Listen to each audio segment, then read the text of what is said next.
Healing പ്രേയേഴ്സിൻ്റെ ഇന്നത്തെ പ്രഭാത പ്രാർത്ഥനയിലേക്ക് ഏവർക്കും സ്വാഗതം. കർത്താവായ യേശു ക്രിസ്തുവിൻ്റെ കൃപയും സമാധാനവും ഇന്നത്തെ ദിവസം മുഴുവനും നിങ്ങളോട് കൂടെ ഉണ്ടായിരിക്കട്ടെ. ഇന്നത്തെ ദിവസം വലിയ പ്രതിസന്ധിയിലായിരിക്കുന്ന ഈ ലോകത്തിൻ്റെ അനീതിക്ക് എതിരായി പ്രാർത്ഥിക്കുന്ന നിങ്ങൾക്കോരോരുത്തർക്കും നീതി നടത്തിത്തരാൻ നീതിമാനായ ദൈവം നമ്മുടെ മുൻപിൽ ഇപ്പോൾ സന്നിഹിതനാണ്. ആ ദൈവത്തിൻ്റെ സന്നിധിയിലാണ് ഇപ്പോൾ നാം ഓരോരുത്തരും ആയിരിക്കുന്നത്. നിങ്ങളുടെ ആവശ്യങ്ങൾക്ക് മേലെ ഞങ്ങൾ പ്രാർത്ഥിക്കുന്നുണ്ട്. നിങ്ങളുടെ കമൻറ്റുകൾ ഞങ്ങൾ വായിക്കാറുണ്ട്, ഞങ്ങൾ പ്രാർത്ഥിക്കുന്നുണ്ട്. നിങ്ങളുടെ ഓരോ ആവശ്യങ്ങളിലും കർത്താവ് നിങ്ങളെ സഹായിക്കുന്നതിനു വേണ്ടി ഞങ്ങൾ നിങ്ങൾക്ക് വേണ്ടി പ്രാർത്ഥിക്കുന്നു. കർത്താവ് ഇന്ന് നിങ്ങളെ നയിക്കും. സകല അനർത്ഥങ്ങളിൽ നിന്നും കർത്താവ് ഇന്ന് നിങ്ങളെ സംരക്ഷിക്കും. ചതിവിലും വഞ്ചനയിലും ചെന്നുപെടാതെ കർത്താവിൻ്റെ സത്യത്തിൽ നിലനിൽക്കുന്നതിന് വേണ്ടി നമുക്ക് പ്രാർത്ഥിക്കാം. ആരും നമ്മെ വഴിതെറ്റിക്കാതിരിക്കട്ടെ. കർത്താവ് അരുളി ചെയ്യുന്നു, നിനക്ക് ഞാൻ കൂടെയുണ്ട്. ഈ പ്രാർത്ഥനയിലൂടെ നാം ഓരോരുത്തരും പരസ്പരം ഇന്ന് പ്രാർത്ഥിക്കുക. ഹീലിംഗ് പ്രേയേഴ്സിൻ്റെ എല്ലാ വ്യൂവേഴ്സിനെയും സബ്സ്ക്രൈബേഴ്സിനെയും നിങ്ങൾ ഓർത്ത്, ഈ ചാനൽ കാണുന്ന എല്ലാ വ്യക്തികളെയും ഇന്ന് നമുക്ക് പരസ്പരം ഓർക്കാം. ഈ ചാനലിൽ കമൻ്റ് സെഷനിലൂടെ ഒത്തിരി വേദനയിൽ കൂടി കടന്നു പോകുന്നവരുടെ കമൻറ്റുകളുണ്ട്. അത് നമുക്ക് ഒരുമിച്ച് ഇന്ന് അവർക്ക് വേണ്ടിയും പ്രാർത്ഥിക്കാം. ഇന്ന് ഈ പ്രാർത്ഥനയിലൂടെ നമ്മുടെ നിയോഗങ്ങളെ, കുറഞ്ഞത് ഒരു നിയോഗം എങ്കിലും ഇന്ന് ഈ പ്രാർത്ഥനയിലൂടെ നിങ്ങൾക്ക് സാധിക്കണം. അതിനുവേണ്ടി കർത്താവിൽ പൂർണ്ണമായി നിങ്ങൾ അഭയം തേടുക. അഭയം തേടുമ്പോൾ നമ്മുടെ മനസ്സിൽ ഉണ്ടാകേണ്ടത് ഒരു സുരക്ഷിതത്വമാണ്. കർത്താവിൽ അഭയം തേടുന്നവർക്ക് ജീവിതത്തിൽ സുരക്ഷിതത്വം അനുഭവിക്കുന്ന ഒരു പ്രതീതി ഉണ്ടാകും. കൊച്ചു കുഞ്ഞുങ്ങൾ എന്തെങ്കിലും അപകട മേഖലയെ കണ്ടാൽ അവർ ഓടി വന്ന് അഭയം തേടുന്നത് അവരുടെ മാതാപിതാക്കളിലാണ്. അവരുടെ മാതാപിതാക്കളിലേക്ക് അവർ ഓടി വരുമ്പോൾ അവർക്ക് ചില പ്രതീക്ഷകളുണ്ട്, ചില പ്രത്യാശയുണ്ട്. മാതാപിതാക്കളെക്കുറിച്ച് അവർക്ക് പൂർണ്ണ ബോധ്യമുണ്ട്. ഞാൻ എൻ്റെ മാതാപിതാക്കളോട് കൂടെയാണ് എങ്കിൽ ഞാൻ ശത്രുക്കളിൽ നിന്നും സുരക്ഷിതരാണ് എന്ന ഒരു ബോധ്യം നമ്മുടെ കുട്ടികൾക്കുണ്ട്. അതുപോലെ തന്നെ നാം ഓരോരുത്തരും ദൈവമക്കളാണ്. നമ്മുടെ പിതാവായ ദൈവത്തിലേക്ക് നാം ഓടിയടുക്കുക. സകല ശത്രുക്കളും, നമ്മെ പിന്തുടരുന്ന ശത്രുക്കൾ, നമ്മെ പിന്തുടരുന്ന തകർച്ചകൾ, നമ്മെ പിന്തുടരുന്ന സാമ്പത്തിക അരക്ഷിതാവസ്ഥ, ഇവയ്ക്കെല്ലാം പുറമെ കർത്താവിലുള്ള നിങ്ങളുടെ ആശ്രയം, കർത്താവിൽ നിങ്ങൾ അഭയം തേടുമ്പോൾ നിങ്ങളുടെ ജീവിതത്തിൽ എന്തെന്നില്ലാത്ത സുരക്ഷിതത്വ ബോധമുണ്ടാകും. ആ സുരക്ഷിതത്വ ബോധം നിങ്ങളുടെ എല്ലാ ആവശ്യങ്ങളിലും അത് നിറഞ്ഞു നിൽക്കും. അവിടെ ദൈവത്തിൻ്റെ സുരക്ഷിതത്വത്തിൻ്റെ വലയം നിങ്ങളുടെ ആവശ്യങ്ങളുടെ മേലുണ്ടാകും. നിങ്ങളുടെ സാമ്പത്തിക മേഖല, ദൈവത്തിൻ്റെ സുരക്ഷിതത്വം നിങ്ങൾക്കിന്ന് ആവശ്യമാണ്. നിങ്ങളുടെ ആരോഗ്യ പ്രശ്നങ്ങളിൽ ദൈവത്തിൻ്റെ സുരക്ഷിതത്വം നിങ്ങൾക്ക് ആവശ്യമാണ്. നിങ്ങൾ അതിനുവേണ്ടി ആഗ്രഹത്തോടെ പ്രാർത്ഥിക്കുന്നുമുണ്ട്. എന്നാൽ കർത്താവ് നിങ്ങളുടെ കൂടെയുണ്ട്. കർത്താവ് അരുളി ചെയ്യുന്നു, നിനക്ക് സുരക്ഷിതത്വം എന്നിൽ മാത്രമാണ്. മാറി വരുന്ന നമ്മുടെ ചില നയങ്ങൾ, സാമൂഹിക രാഷ്ട്രീയ നയങ്ങൾ, ഇവയ്ക്കെല്ലാം പുറമെ നാം ദുഃഖിച്ച് വേദനിച്ച് ഇപ്പോഴത്തെ പ്രതിസന്ധികളെ നോക്കി വേദനയോടെ നിരാശയോടെ കഴിഞ്ഞാൽ നമ്മുടെ ജീവിതത്തിൽ എങ്ങനെ സന്തോഷമുണ്ടാകും? ഈ പ്രതിസന്ധികളെ കാണുമ്പോൾ, ഇപ്പോൾ നമ്മുടെ സാമ്പത്തിക മേഖലയിൽ ഉണ്ടാകുന്ന തകർച്ചകളെ കാണുമ്പോൾ നാം ഓടി വരേണ്ടത്, നാം ഓടി അഭയം പ്രാപിക്കേണ്ടത് നമ്മുടെ കർത്താവായ യേശുവിലാണ്. അവിടെ നിങ്ങൾ സുരക്ഷിതരാണ്. കർത്താവായ യേശുവിൽ നിങ്ങളുടെ സാമ്പത്തിക മേഖല സുരക്ഷിതമാണ്. ഒരുപക്ഷെ നിങ്ങൾ കാണുന്നത് പോലെയല്ല. നിങ്ങളുടെ ജീവിതത്തിൽ ആ മാസാവസാനം പ്രത്യേക തരത്തിലുള്ള ദൈവിക ഇടപെടൽ അനുഭവങ്ങൾ നിങ്ങൾക്കുണ്ടാകും. നമ്മുടെ വരവ് ചിലവ് കണക്കുകൾ നോക്കുമ്പോൾ ദൈവത്തിൽ പൂർണ്ണമായി അഭയം കൊണ്ടവർക്ക് അവിടെ എല്ലാ കാര്യങ്ങളും ക്രമീകരിക്കപ്പെട്ടിരിക്കും. അതിനാൽ ഇപ്പോഴുള്ള നിങ്ങളുടെ പ്രതിസന്ധികളെ നോക്കി നിരാശപ്പെടേണ്ട ആവശ്യമില്ല. കർത്താവ് ഒരിക്കലും മാറാത്തവനാണ്. ഒരിക്കലും മാറാത്ത ദൈവം, വാഗ്ദാനങ്ങളിൽ വിശ്വസ്തനായ ദൈവം നിങ്ങളുടെ കൂടെയുണ്ട്. അവിടുന്ന് അരുളി ചെയ്യുന്നു, കർത്താവിൽ നിങ്ങൾ പൂർണ്ണമായി അഭയം തേടുക. നിങ്ങൾ മറ്റൊന്നിനെ ഓർത്തും വിഷമിക്കേണ്ട. നിങ്ങളുടെ കുടുംബകാര്യങ്ങൾ, മക്കളുടെ കാര്യങ്ങൾ എല്ലാം കർത്താവ് ഏറ്റെടുത്തിരിക്കുന്നു. നിങ്ങളുടെ ജോലിക്കാര്യങ്ങൾ, സാമ്പത്തിക പ്രശ്നങ്ങൾ, ഇവയ്ക്കെല്ലാം പുറമെ നിങ്ങൾ കർത്താവിൽ പൂർണ്ണമായി അഭയം തേടുക. ഭയം കൂടാതെ കർത്താവിൽ ആശ്രയിക്കുക. തീർച്ചയായും നിങ്ങളുടെ ജീവിതം കർത്താവ് ക്രമപ്പെടുത്തും, ക്രമീകരിക്കും. വിശ്വാസത്തോടെ ഇന്നത്തെ നിയോഗങ്ങൾ സമർപ്പിച്ച് ദൈവവചനം നമുക്ക് ശ്രവിക്കാം. പിതാവിൻ്റെയും പുത്രൻ്റെയും പരിശുദ്ധാത്മാവിൻ്റെയും നാമത്തിൽ ആമേൻ. സങ്കീർത്തനം 43 1 മുതൽ 5 വരെയുള്ള വാക്യങ്ങൾ. ദൈവമേ, എനിക്ക് നീതി നടത്തി തരണമേ. അധർമ്മികൾക്കെതിരെ എനിക്ക് വേണ്ടി വാദിക്കണമേ. വഞ്ചകരും നീതിരഹിതരും ആയവരിൽ നിന്ന് എന്നെ മോചിപ്പിക്കണമേ. ദൈവമേ, ഞാൻ അഭയം തേടിയിരിക്കുന്നത് അങ്ങയിലാണല്ലോ. അങ്ങ് എന്നെ പുറന്തള്ളിയത് എന്തുകൊണ്ട്? ശത്രുവിൻ്റെ പീഡനം മൂലം എനിക്ക് വിലപിക്കേണ്ടി വന്നത് എന്തുകൊണ്ട്? അങ്ങയുടെ പ്രകാശവും സത്യവും അയക്കണമേ. അവ എന്നെ നയിക്കട്ടെ. അവിടുത്തെ വിശുദ്ധഗിരിയിലേക്കും നിവാസത്തിലേക്കും അവ എന്നെ നയിക്കട്ടെ. അപ്പോൾ ഞാൻ ദൈവത്തിൻ്റെ ബലിപീഠത്തിങ്കലേക്ക് ചെല്ലും, എൻ്റെ പരമാനന്ദമായ ദൈവത്തിങ്കലേക്ക് തന്നെ. ദൈവമേ, എൻ്റെ ദൈവമേ, കിന്നരം കൊണ്ട് അങ്ങയെ ഞാൻ സ്തുതിക്കും. എൻ്റെ ആത്മാവേ, നീ എന്തിന് വിഷാദിക്കുന്നു? നീ എന്തിന് നെടുവീർപ്പിടുന്നു? ദൈവത്തിൽ പ്രത്യാശ വയ്ക്കുക. എൻ്റെ സഹായവും ദൈവവുമായ അവിടുത്തെ ഞാൻ വീണ്ടും പുകഴ്ത്തും. ഏറ്റവും കരുണാമയനായ ദൈവമേ, ഞങ്ങൾക്ക് ആശ്രയിക്കാനുള്ള ഞങ്ങളുടെ ഏക സങ്കേതമായ ദൈവമേ, ഇന്ന് ഈ പുതിയ ദിവസം നൽകി പുതിയ അനുഗ്രഹങ്ങളെ ഞങ്ങൾക്ക് വേണ്ടി കരുതി വെച്ച് ഈ പ്രാർത്ഥനയിൽ പങ്കുകൊള്ളാൻ ഞങ്ങളെ വിളിച്ച നിന്റെ വിശ്വസ്തതയെ ഓർത്ത്, നിന്റെ സ്നേഹത്തെ ഓർത്ത് കർത്താവെ, അങ്ങേക്ക് ഞങ്ങൾ നന്ദി അർപ്പിക്കുന്നു. കർത്താവെ, അങ്ങയിലുള്ള ആശ്രയം ഞങ്ങളെ ഭയരഹിതരാക്കുന്നു.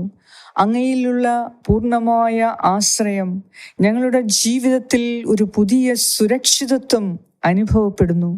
കർത്താവെ, അങ്ങയിൽ അഭയം തേടിയിരിക്കുന്നവർക്ക് ഒരിക്കലും ഭയപ്പെടേണ്ട ആവശ്യമില്ല.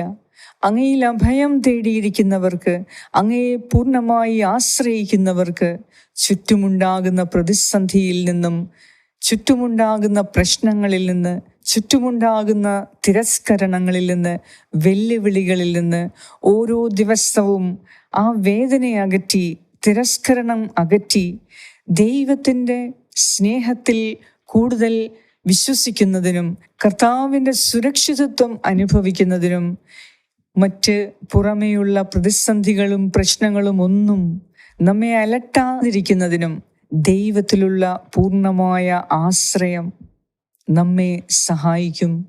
നിങ്ങൾ ഇപ്പോൾ കടന്നു പോകുന്ന പ്രതിസന്ധികൾ, നിങ്ങളുടെ വിഷാദം, നിങ്ങളുടെ വേദന, പ്രത്യാശയില്ലായ്മ, നിങ്ങളെ അലട്ടുന്ന പ്രശ്നങ്ങൾ, നിങ്ങൾക്കെതിരെ ഉള്ള മറ്റുള്ളവരുടെ ചതിപ്രയോഗങ്ങൾ, നിങ്ങളുടെ നന്മകളെ ഇല്ലാതാക്കാനുള്ള ശ്രമം, നിങ്ങളുടെ അവകാശങ്ങളെ തട്ടിയെടുക്കാനുള്ള ശ്രമം, വഞ്ചകരായ വ്യക്തികൾ, ഇവയ്ക്കെല്ലാം പുറമെ നിങ്ങളുടെ ജീവിതം സുരക്ഷിതമാണ്.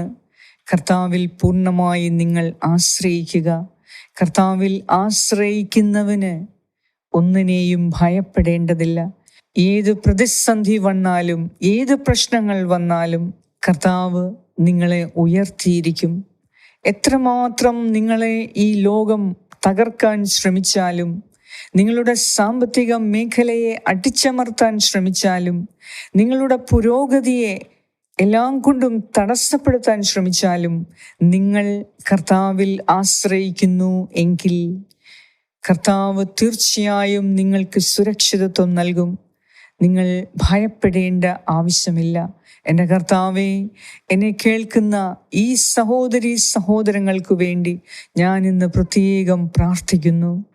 കമൻ്റ് സെക്ഷനിലൂടെയും ഇമെയിലിലൂടെയും ഞങ്ങളോട് പ്രാർത്ഥനാ സഹായങ്ങൾ എഴുതി അറിയിച്ചിരിക്കുന്നവർക്ക് വേണ്ടി ഞാൻ പ്രത്യേകം പ്രാർത്ഥിക്കുന്നു. കർത്താവേ, ഈ മക്കളുടെ ഓരോ ആവശ്യങ്ങൾക്ക് വേണ്ടി, ഇന്നത്തെ ഓരോ നിയോഗങ്ങൾക്ക് വേണ്ടി നിന്റെ സന്നിധിയിൽ ഞാൻ പ്രത്യേകം പ്രാർത്ഥിക്കുന്നു. കരുണാമയനായ ദൈവമേ, ഇവരുടെ ഇന്നത്തെ ആവശ്യങ്ങളിന്മേൽ ഞാൻ പ്രാർത്ഥിക്കുന്നു. നീ ഇടപെടണമേ. നിന്റെ അനുഗ്രഹങ്ങൾ നീ ഇവർക്ക് വേണ്ടി ഇന്നത്തെ ദിവസം കരുതിയിരിക്കുന്ന, അനാദി മുതലേ കരുതിയിരിക്കുന്ന അനുഗ്രഹങ്ങളെ ഇപ്പോൾ ഈ മക്കളിലേക്ക് നീ വർഷിക്കണമേ. ഈ പ്രാർത്ഥന നിരന്തരം കേൾക്കുന്നവർക്ക് പ്രത്യേക അനുഗ്രഹം നീ നൽകണമേ.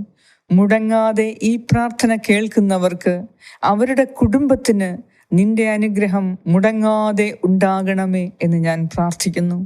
കർത്താവേ, ഈ പ്രാർത്ഥന അനേകർക്ക് ഷെയർ ചെയ്ത് ഈ പ്രാർത്ഥനയെ പിന്തുണയ്ക്കുന്നവർക്ക് ജീവിതത്തിൽ ഒരിക്കലും തടസ്സങ്ങളുണ്ടാകാതെ, ജീവിതത്തിൽ ഒരിക്കലും തകർച്ചകളുണ്ടാകാതെ, ഏത് തടസ്സങ്ങളെയും തകർച്ചകളെയും അഭിമുഖീകരിക്കാനുള്ള ശക്തി നൽകി എല്ലാത്തിനെയും അതിജീവിച്ച് ജീവിതം വിജയത്തിലാക്കാൻ കർത്താവേ, നിന്നോട് ഞാൻ ഇവർക്ക് വേണ്ടി പ്രാർത്ഥിക്കുന്നു. കരുണാമയനായ ദൈവമേ, ഈ മക്കളുടെ മേൽ കരുണ കാണിക്കുന്നതിനെ ഓർത്ത് നന്ദി പറയുന്നു. നിന്നിൽ അഭയം കൊള്ളുന്നവരെ, നിന്നിൽ ആശ്രയിക്കുന്നവർക്ക് നീ വെച്ചിരിക്കുന്ന അനുഗ്രഹങ്ങളെ, നീ വെച്ചിരിക്കുന്ന സമൃദ്ധിയെ, സമ്പത്തിനെ, അനുഗ്രഹങ്ങളുടെ നിറവിനെ ഇന്ന് ഈ മക്കൾക്ക് നീ നൽകണമേ എന്ന് ഞാൻ ഇവർക്ക് വേണ്ടി പ്രാർത്ഥിക്കുന്നു. കർത്താവേ, ഇന്ന് ഇവരുടെ കുടുംബത്തെ നീ അനുഗ്രഹിക്കണമേ. ഈ പ്രാർത്ഥനയിൽ നിരന്തരമായി മുടങ്ങാതെ പ്രാർത്ഥിക്കുന്നവർക്ക് മുടങ്ങാതെയുള്ള അനുഗ്രഹം നൽകി ഈ മക്കളെ നീ അനുഗ്രഹിച്ച് ഉയർത്തണമേ. കർത്താവേ, നിന്റെ അനുഗ്രഹത്തിന് ഒരിക്കലും കുറവുകളില്ല എന്ന് ഞങ്ങൾ വിശ്വസിക്കുന്നു. ഇന്ന് ഈ മക്കളുടെ മേൽ കരുണ തോന്നി ഇവരെ നീ അനുഗ്രഹിക്കണമേ. എല്ലാ മേഖലയിലും ഇവർക്ക് നീ ആശ്വാസം നൽകി, ശക്തി നൽകി, സകല ദുരിതങ്ങളെയും അതിജീവിച്ച് മുന്നേറാനുള്ള ആത്മധൈര്യം നൽകി ഈ മക്കളെ അനുഗ്രഹിക്കണമേ. ഇന്നത്തെ ഞങ്ങളുടെ നിയോഗങ്ങളെ, ഞങ്ങളുടെ ആവശ്യങ്ങളെ, യാത്രകളെ എല്ലാം സുരക്ഷിതമാക്കണമേ. ഇന്നത്തെ ഞങ്ങളുടെ സാമ്പത്തിക ആവശ്യങ്ങളെ കർത്താവെ നേരിടാനുള്ള കൃപ, നേരിടാനുള്ള സാമ്പത്തിക സഹായം നൽകി ഈ മക്കളെ നീ അനുഗ്രഹിക്കണമേ എന്ന് ഞാൻ നിന്നോട് പ്രാർത്ഥിക്കുന്നു. ഞങ്ങളുടെ എല്ലാവരുടെയും പ്രാർത്ഥന കേട്ട് ഞങ്ങളെ അനുഗ്രഹിക്കണമേ. ഇന്ന് പരീക്ഷയുള്ള മക്കളെ നീ അനുഗ്രഹിച്ചുയർത്തണമേ എന്ന് ഞാൻ നിന്നോട് പ്രാർത്ഥിക്കുന്നു. കർത്താവേ, ഇന്ന് ഇൻ്റർവ്യൂവിന് പോകുന്നവർക്ക് ഒരു വലിയ അനുഗ്രഹം നൽകി അവരെ സെലക്ട് ആകാൻ ഞാൻ നിന്നോട് പ്രാർത്ഥിക്കുന്നു. കർത്താവേ, ഇന്ന് ജോലിക്ക് വേണ്ടി പോകുന്നവർക്ക് അത്ഭുതകരമായ ഒരു ദൈവിക ഇടപെടൽ അവർക്കുണ്ടാകാൻ അവർക്ക് വേണ്ടി ഞാൻ നിന്നോട് പ്രാർത്ഥിക്കുന്നു. കരുണാമയനായ ദൈവമേ, കരുണ തോന്നി ഈ പ്രാർത്ഥനയിലൂടെ ഈ ചാനൽ മുടങ്ങാതെ കാണുന്ന എൻ്റെ പ്രിയ സഹോദരങ്ങളുടെ എല്ലാ ആഗ്രഹങ്ങളെയും നിയോഗങ്ങളെയും സാധിച്ച് ഇവരെ നീ സമൃദ്ധിയാൽ അനുഗ്രഹിക്കണമേ എന്ന് ഞാൻ നിന്നോട് പ്രാർത്ഥിക്കുന്നു. ഞങ്ങളുടെ എല്ലാവരുടെയും പ്രാർത്ഥന കേട്ട് ഞങ്ങളെ അനുഗ്രഹിക്കുന്ന നാഥ, അങ്ങേക്ക് സർവ മഹത്വവും ആരാധനയും സ്തുതിയും സ്തോത്രവും അർപ്പിക്കുന്നു. യേശുക്രിസ്തുവിൻ്റെ നാമത്തിൽ ആമേൻ. പരിശുദ്ധ ദൈവമാതാവേ, ഈ പ്രാർത്ഥനയിലൂടെ ദൈവസന്നിധിയിൽ ഞങ്ങൾ പ്രാർത്ഥിച്ചത്, ഞങ്ങൾ ആവശ്യപ്പെട്ടതെല്ലാം ഞങ്ങൾക്ക് ഇന്ന് തന്നെ ലഭിക്കുന്നതിന് മാതാവേ ഞങ്ങൾക്ക് വേണ്ടി നീ അപേക്ഷിക്കണമേ. ആമേൻ. സ്വർഗസ്ഥനായ ഞങ്ങളുടെ പിതാവേ, അങ്ങയുടെ നാമം പൂജിതമാകണമേ. അങ്ങയുടെ രാജ്യം വരണമേ. അങ്ങയുടെ തിരുമനസ് സ്വർഗത്തിലെ പോലെ ഭൂമിയിലുമാകണമേ. അന്നു വേണ്ട ആഹാരം ഇന്ന് ഞങ്ങൾക്ക് തരണമേ. ഞങ്ങളുടെ കടക്കാരോട് ഞങ്ങൾ ക്ഷമിച്ചിരിക്കുന്നത് പോലെ ഞങ്ങളുടെ കടങ്ങളും പാപങ്ങളും ഞങ്ങളോടും ക്ഷമിക്കണമേ. ഞങ്ങളെ പ്രലോഭനത്തിൽ ഉൾപ്പെടുത്തരുതേ, ദുഷ്ടാരൂപിയിൽ നിന്നും ഞങ്ങളെ രക്ഷിച്ചു കൊള്ളണമേ. എന്തുകൊണ്ടെന്നാൽ രാജ്യവും ശക്തിയും മഹത്വവും എന്നേക്കും അങ്ങയുടേതാകുന്നു. ആമേൻ. നന്മ നിറഞ്ഞ മറിയമേ സ്വസ്തി, കർത്താവ് അങ്ങയോടുകൂടെ സ്ത്രീകളിൽ അങ്ങ് അനുഗ്രഹിക്കപ്പെട്ടവളാകുന്നു. അങ്ങയുടെ ഉദരത്തിൻ ഫലമായ ഈശോ അനുഗ്രഹിക്കപ്പെട്ടവനാകുന്നു. പരിശുദ്ധ മറിയമേ, തമ്പുരാന്റെ അമ്മേ, പാപികളായ ഞങ്ങൾക്ക് വേണ്ടി ഇപ്പോഴും ഞങ്ങളുടെ മരണസമയത്തും തമ്പുരാനോട് അപേക്ഷിച്ചുകൊള്ളണമേ. ആമേൻ. നന്മ നിറഞ്ഞ മറിയമേ സ്വസ്തി, കർത്താവ് അങ്ങയോടുകൂടെ സ്ത്രീകളിൽ അങ്ങ് അനുഗ്രഹിക്കപ്പെട്ടവളാകുന്നു. അങ്ങയുടെ ഉദരത്തിൻ ഫലമായ ഈശോ അനുഗ്രഹിക്കപ്പെട്ടവനാകുന്നു. പരിശുദ്ധ മറിയമേ, തമ്പുരാന്റെ അമ്മേ, പാപികളായ ഞങ്ങൾക്ക് വേണ്ടി ഇപ്പോഴും ഞങ്ങളുടെ മരണസമയത്തും തമ്പുരാനോട് അപേക്ഷിച്ചു കൊള്ളണമേ. ആമേൻ. നന്മ നിറഞ്ഞ മറിയമേ സ്വസ്തി, കർത്താവ് അങ്ങയോടുകൂടെ സ്ത്രീകളിൽ അങ്ങ് അനുഗ്രഹിക്കപ്പെട്ടവളാകുന്നു. അങ്ങയുടെ ഉദരത്തിൻ ഫലമായ ഈശോ അനുഗ്രഹിക്കപ്പെട്ടവനാകുന്നു. പരിശുദ്ധ മറിയമേ, തമ്പുരാന്റെ അമ്മേ, പാപികളായ ഞങ്ങൾക്ക് വേണ്ടി ഇപ്പോഴും ഞങ്ങളുടെ മരണസമയത്തും തമ്പുരാനോട് അപേക്ഷിച്ചു കൊള്ളണമേ. ആമേൻ. നിത്യം പിതാവിനും പുത്രനും പരിശുദ്ധാത്മാവിനും സ്തുതി, ആദിയിലെ പോലെ ഇപ്പോഴും എപ്പോഴും എന്നേക്കും. ആമേൻ. സർവശക്തനായ ദൈവം ഈ പ്രാർത്ഥനയിലൂടെ നിങ്ങളുടെ ഓരോരുത്തരുടെയും ആവശ്യങ്ങൾ സാധിച്ച് ഇന്ന് എല്ലാം കൊണ്ടും സന്തോഷത്തിൻ്റെ ദിനമാക്കട്ടെ എന്ന് ഞാൻ നിങ്ങൾക്ക് വേണ്ടി പ്രാർത്ഥിക്കുന്നു. പിതാവായ ദൈവത്തിൻ്റെ സ്നേഹവും പുത്രനായ ദൈവത്തിൻ്റെ സംരക്ഷണവും പരിശുദ്ധാത്മാവായ ദൈവത്തിൻ്റെ സംസർഗവും ഈ പ്രാർത്ഥന മുടങ്ങാതെ കേൾക്കുന്ന നിങ്ങളെല്ലാവരോടും കൂടെ ഉണ്ടായിരിക്കട്ടെ. യേശു ക്രിസ്തുവിൻ്റെ നാമത്തിൽ. ആമേൻ.